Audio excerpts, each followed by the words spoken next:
Hi, this is Sashish Kumar Tiwari, motivational speaker and corporate trainer.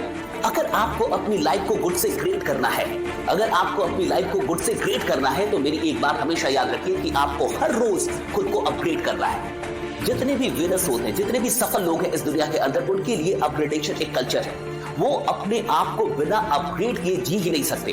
जिस तरीके से अगर एक इंसान को ऑक्सीजन का सप्लाई बंद कर दिया जाए तो वो तड़पने लगेगा, छटपटाने लगेगा, बेचैन हो जाएगा। बिल्कुल उसी तरीके से अगर सफल लोग खुद को अपग्रेड ना करें तो वो बेचैन होने लगते हैं, उनके अंदर एक छटपटाहट आ जाती है। हमेशा याद रखिए कि अपग्रेडेशन में एक कमाल की शक्ति है। आज से लगभग 10 साल पहले जब मैं ट्रेनिंग किया करता था तो एक टॉक का मुझे 20 से 25 हजार रुपए मिलता था। उसके बाद से 50 हजार रुपए मिलने लगे। एक टाइम आया जब मैं अपने एक टॉक के लिए 1 लाख रुपए लेने लगा और आज कंपनियां मुझे 5 लाख पे कर रही है। ये जादू अपग्रेडेशन का है। खुद को अपग्रेड करते रहिए। अगर गुड से ग्रेट में पहुंचना है तो खुद को अपग्रेड करना है। Thank you so much. बहुत ही बेहतर तरीके से आपने व्यक्तित्व का विकास भी करवा दिया लोगों का। आपके शब्दों के साथ आपके एक एक वाक्य जिंदगी में अमृत की वर्षा कराने वाले रहे हैं। इतना बेहतर अंदाज में आपने ये 4 पॉइंट समझाया है कि मुझे नहीं लगता कि जिंदगी में कोई भूल कर भी ये भूल पाएगा। मैं दावे के साथ कह रहा हूं, दम है तो भूल कर दिखा इस ट्रेनिंग को। आप अब भूल ही नहीं पाओ। मैं ओपन चैलेंज दे रहा हूं आपको, अब भूल ही नहीं पाओगे। अगर आपने एकाग्रचित होकर इस ट्रेनिंग को लिखा है और एक एक लाइन सुना है तो आप जीवन में कभी भी इस ट्रेनिंग को भूल नहीं पाओगे। ये लाइफ टाइम के लिए आपके अवचेतन मन में फिट हो चुका है। मैं कह रहा हूं आपके सबकॉन्शियस माइंड में ये जा चुका है। अब जीवन में कभी आप भूलेंगे नहीं। और कल सुबह की पहली किरण से मैं उम्मीद करता हूं कि आप नई जिंदगी की शुरुआत करेंगे। सुबह से ही अपने लक्ष्य को निर्धारित करके कर्मों का तूफान उत्पन्न करेंगे। सुबह से ही अपने व्यक्तित्व का विकास करने के लिए जो भी कार्य करना हो उसे आप करना प्रारंभ करेंगे। कल सुबह से ही आप अपने तय समय पर सारे कार्यों को अंजाम तक पहुंचाएंगे। टाइम मैनेजमेंट का ख्याल रखते हुए, जैसा कि सर ने बताया, टाइम का ख्याल रखते हुए उसको मैनेज करेंगे आप बेहतर तरीके से। एंड टीम की बात है तो टीम से तो भाई मोहब्बत करना पड़ेगा, और मोहब्बत तो वही कर सकता है जो कुछ करने लायक हो। जिंदा दिल इंसान ही तो कुछ कर सकता है, और जिंदा दिल बनने के लिए फिर सारी चीजें वही आएंगी। सब एक दूसरे से कोरिलेटेड है, इंटरकनेक्टेड है, तो सोचना पड़ेगा। तो मैं फाइनल आता हूं आखिरी पॉइंट पे, और आखिरी पॉइंट बहुत सर दर्द देता है, लोगों को तकलीफ देता है। ये हर कंपनी का उद्देश्य है, कोई अपनी प्रोडक्ट बेचता है, कोई अपनी सर्विसेज बेचता है। हर कंपनी का अल्टीमेट गोल सेल्स ही है। लेकिन सेल्स के दरमियान, बेचने के दरमियान, मेहनत करने के दरमियान इस हद तक रिजेक्शन का क्या मामला? लगभग 100 में 90 लोग रिजेक्ट क्यों करते हैं? 90 तो थोड़ा कम मैंने बता दिया, कभी कभी 99 भी कर देते हैं, कभी कभी तो 100 के 100 भी रिजेक्ट कर देते हैं। ये रिजेक्शन का मामला क्या है? ये बहुत खतरनाक, मतलब ये थ्योरी के नाम से लोग सेल्स की दुनिया में या किसी भी मार्केटिंग को समझने के लिए या किसी भी बड़े कॉर्पोरेट में मार्केटिंग के सेगमेंट को कनेक्ट करने से भी हेजिटेट होते हैं। मैं यहां समझना चाहूंगा रिजेक्शन को हैंडल कैसे करें, रिजेक्शन हैंडलिंग कैपेसिटी को हम कैसे विकसित करें, और कैसे हम इस मानसिकता को अपने जीवन में पूरी तरीके से उतार पाए कि रिजेक्शन ही हमारे लिए सबसे बेहतरीन ब्रह्मास्त्र है। रिजेक्शन के बाद हमारे चेहरे पर मुस्कुराहट कैसे आए, ये सारे कुछ बुनियादी फैक्ट्स हैं। मुझे लगता है कि अगर ये 5वां सवाल लोगों को समझ में आ गया तो आज के बाद लोगों की जीत 100% सुनिश्चित है, और दुनिया में फिर किसी और ट्रेनिंग मॉड्यूल की जरूरत नहीं पड़ेगी इनको। ये पूरा परिपूर्ण ट्रेनिंग हो जाएगा। ये 5 पॉइंट परिपूर्ण हो जाएगा। जैसे गोल सेटिंग आपने कर दिया, time management, team management, personality development, आखिरी पॉइंट अगर रिजेक्शन हैंडल करना सीख गए तो फिर ये अनस्टॉपेबल होंगे, और अनस्टॉपेबल हो गए तो फिर साहब मजा आ जाएगा। तो सर ये सवाल का जवाब मुझे उम्मीद है आप बड़े बेबाक अंदाज में आखिरी सवाल का भी जवाब देंगे, जिस अंदाज के लिए आप जाने देते हैं। Thank you sir. और आपका चैटिंग मोड देखना चाहते हैं लोग, आपका चैटिंग मोड देखना चाहते हैं लोग वो सशीश कुमार तिवारी जी के आग को देखना चाहते हैं, जैसे आग की वीडियो इन लोगों ने देखी है पहले। तो सर रिजेक्शन हैंडल को थोड़ा सा फील कराइए sir. Thank you. Thank you so much, thank you so much. जैसा कि देखिए हम सब जानते हैं कि सेल्स एक ऐसा प्रोफेशन है जहां पे इंसान सीख के काम नहीं करता, काम करके सीखता है। आप उसे कितनी भी ट्रेनिंग दे दें, वो बिल्कुल एक थ्योरेटिकल ट्रेनिंग होगी, क्योंकि जितनी भी आप ट्रेनिंग दे रहे हैं वो एक थ्योरेटिकल ट्रेनिंग है। अगर आप उससे कह रहे हैं कि ये पहला स्टेप है, ये दूसरा है, फिर उसका ये मॉड्यूल, फिर उसका वो मॉड्यूल, आप उन सारे मॉड्यूल्स में जो कुछ भी उसे सिखा रहे हैं, क्योंकि आप एक बंद कमरे में या हॉल में या ऑडिटोरियम में या व्हाटएवर, राइट, आपने सिखा रहे हैं, वो एक क्लासरूम की तरह है। और उन्होंने जो कुछ भी सीखा उससे सेल होगा, मैं भी नहीं मानता। जब वो उसे अप्लाई करेंगे और उसके बाद जो वो कुछ सीखेंगे, यानी कि जो उनका प्रैक्टिकल एक्सपीरियंस होगा, जो प्रैक्टिकल लर्निंग्स होगी, वो उनको सेल्स में माहिर बनाती है। आप सेल्स पे 100 किताबें पढ़ के एक सेल नहीं कर सकते। आप 100 किताबें पढ़ लीजिए, लेकिन वो कोई गारंटी नहीं है कि आप एक सेल कर पाएंगे। लेकिन अगर 100 सेल आप कर देंगे तो शायद एक किताब लिख पाएंगे। 100 सेल कर देंगे तो शायद आप 100 लोगों को यह तरीका बता पाए कि सेल होता कैसे है। मैं ये कहना चाहता हूं कि इसे आपको समझना होगा। सेल्स एक ऐसी चीज है, एक ऐसी कला है जो करके सीखी जाती है। अब समझिए, मैं यहां ये बात क्यों कर रहा हूं, क्योंकि अब आपको मजा आए। रिजेक्शन वो गुरु है जो फ्री ऑफ कॉस्ट में आपको सेल्स में माहिर करता। ऋषिकेश है, मैं हूं, दुनिया के और भी ट्रेनर्स है, ये आपसे पैसा लेंगे तब आपको ट्रेनिंग देंगे।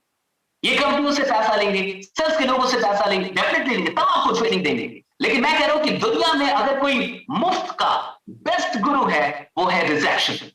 Rejection is the best ever Guru in sales industry. Rejection आपका गुरु है, वो भी फ्री का गुरु। और जितने लोग आपको रिजेक्ट कर रहे हैं, साहब वो आपके गुरुदेव हैं, वो आपको कुछ सिखा रहे हैं। They are giving you some return learnings. Rejection is return learning. वो आपको रिटर्न में कुछ, वो भले आपको पैसा नहीं दे रहे, शायद आपका डील डन नहीं हो रहा, लेकिन वो आपको कुछ सिखा रहे हैं। हाँ, कभी कभी ये सीखने की जो प्रक्रिया है या जो सीख है, वो इतनी बारीक होती है, इतनी छोटी होती है कि आपको भी नहीं पता चलता कि आपने यहां से सीखा क्या। आपने यहां से क्या सीखा। जब एक छोटा सा पौधा बढ़ता है तो वो हर रोज कितना बढ़ रहा है, ये खुली आंखों से तो शायद पता ना चले कि वो हर रोज बढ़ कितना रहा है, लेकिन वो बढ़ रहा है। आप 6 महीने बाद आएंगे, आपको समझ में आएगा कि वो कहां से कहां चला। आप 1 साल बाद आएंगे, आपको पता चलेगा वो कहां से कहां चला गया। लेकिन हर रोज आप देखेंगे तो आप उसके ग्रोथ को नहीं समझ पाएंगे कि वो कितना बढ़ा। उसी तरीके से रिजेक्शन, हर एक रिजेक्शन आपको बड़ा कर रहा होता है। हर एक रिजेक्शन आपका गुरु है। हर एक रिजेक्शन मतलब आप समझिए कि जितने भी लोग आपको रिजेक्ट या आज तक या आगे करेंगे, वो आपके सेल्स के गुरु हैं। वो गुरु हैं। आप कृतज्ञ रहिए उनके प्रति, क्योंकि वो आपको सेल्स में आगे बढ़ा रहे हैं। मैं फिर से कह रहा हूं, अभी आपको नहीं पता चलेगा, लेकिन जब आप रिजेक्शन फेस करते करते 1-2 साल निकाल लेंगे तो आप सेल्स के वही माहिर खिलाड़ी बन जाएंगे, जिनसे दुनिया सेल्स सीखने के लिए आएगी कि सर आप करते क्या, हुआ कैसे। और हुआ कैसे नहीं, ये हुआ उन्हीं लोगों के चलते जिन्होंने आपको रिजेक्ट किया। अब समझना है, जब आप रिजेक्ट होते हैं उसके बाद आपको बस रीथिंक करना चाहिए।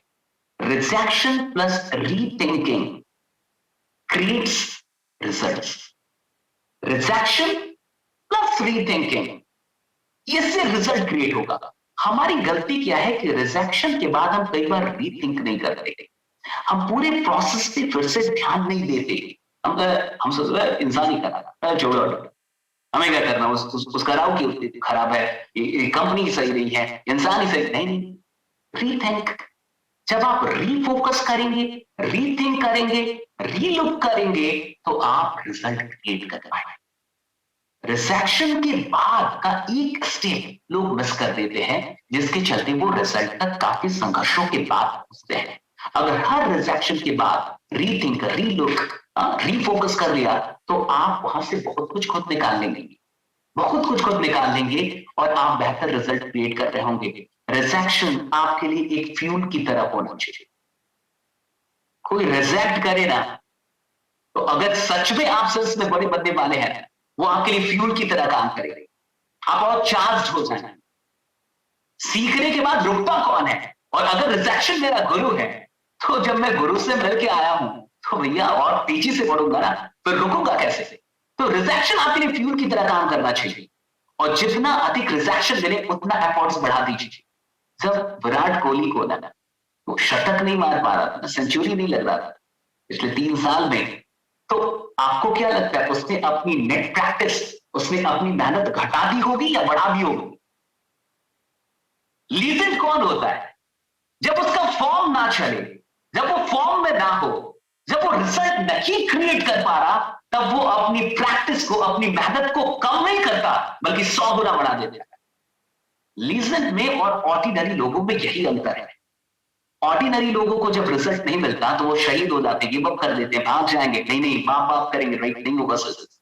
लेकिन जो लीजेंड्स होते हैं किसी भी फील्ड के, जब रिजल्ट नहीं मिलता तो वो अपनी मेहनत को 100 गुना बढ़ा देते हैं, और फिर जाके फिर 3 साल बाद फिर दुनिया कहती है ये तो रुक ही नहीं रहा, ये तो शतक पे शतक मार रहा है। साहब 3 साल उसने मेहनत की है, और देखो रिजल्ट नहीं आने का ये मतलब नहीं कि काम नहीं आता है, शतक ना लगने का ये मतलब नहीं कि बैटिंग ही नहीं आती, अरे फॉर्म सही नहीं चल रहा, टाइम सही नहीं चल रहा, टाइम आने दीजिए। 3 साल के दौर में ऐसा थोड़ा बैटिंग भूल गया था, बैटिंग भूला थोड़े था, फॉर्म नहीं चल रहा था, टाइम नहीं चल रहा था, वक्त नहीं था, परीक्षा की घड़ी थी, और हर इंसान को अपनी परीक्षा दे रही थी। आपको फल चाहिए, रिजल्ट चाहिए, प्रसिद्धि चाहिए, सफलता चाहिए, अमीरी चाहिए, तो आपको परीक्षा से तो गुजरना होगा, और जीवन की परीक्षाएं बड़ी अद्भुत होती हैं, रिजेक्शन वही है। बहुत बहुत शुक्रिया। मुझे लगता है कि अगर इतनी बातें, ये दर्शन आप समझ गए तो डेफिनेटली आप रिजेक्शन से डरेंगे नहीं, बल्कि मिलकर खुश होंगे। और रिजेक्शन के बाद क्या करना है ये याद रहा तो रिजल्ट क्रिएट करते चले। बहुत बहुत धन्यवाद सर, आपने तो सारी कहानी इस लिमिटेड वक्त में आपने बयां कर दी। मुझे नहीं लगता कि आज के बाद इस बिजनेस मॉड्यूल को समझने में किसी को कोई तकलीफ होगी कि गोल सेटिंग करना आपने सिखा दिया, टाइम मैनेजमेंट आपने सिखा दिया, टीम मैनेजमेंट आपने सिखा दिया, आपने पर्सनालिटी डेवलपमेंट सिखा दिया, और आपने रिजेक्शन को हैंडल करना भी सिखा दिया। जो बैकबोन कहते हैं किसी भी ऑर्गेनाइजेशन के लिए, जो बैकबोन का एक सपोर्ट चाहिए होता है, बैकबोन जो रोल प्ले करता है, वो रोल प्ले कर दी आपने अपने 5 पॉइंट के माध्यम से हर एक ऑर्गेनाइजेशन के लिए। बहुत बड़ी बात है, और मुझे उम्मीद है कि आप सभी ने बहुत बेहतर तरीके से एक पॉइंट को समझा है, सीखा है, महसूस किया है, और आज से आप कर्मों का तूफान उत्पन्न करेंगे और अनंत काल तक चलने के लिए आप तैयार रहेंगे, बगैर रुके, बगैर तक। मैं शशीष कुमार तिवारी जी का शुक्रिया अदा करना चाहूंगा, जिस बेबाक अंदाज में इन्होंने सारे सवालों का जवाब दिया, और आखिर में चाहेंगे thank you so much. Thank you sir. जय हिंद।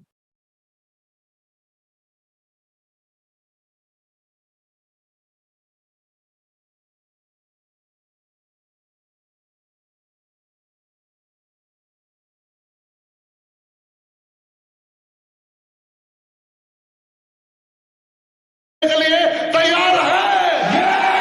क्या आप अपने सपनों को पूरा करेंगे? क्या आप अपने माता पिता के अरमानों को पूरा करेंगे? ऐसे इंसान होते जैसे आज आप हैं, राइट? आपके अंदर जो इंसान पैदा हुआ है, आपके अंदर जो लीडर पैदा हुआ है, आपके अंदर जो सोच पैदा हुई है, ये डायरेक्ट सेलिंग की देन है। इस इंडस्ट्री ये पैसों से नहीं मिलती, ये पैसों से नहीं कर, अरे 10,000 क्या, साला लाख रुपए भी लगाने में डरो मत। अरे डिजिटल कमांडो ट्रेनिंग को हमने वर्ल्ड क्लास बना दिया। ना रुकेंगे कभी, ना थकेंगे कभी, इसी संकल्प के साथ तैयार है आपको कामयाब बनाने।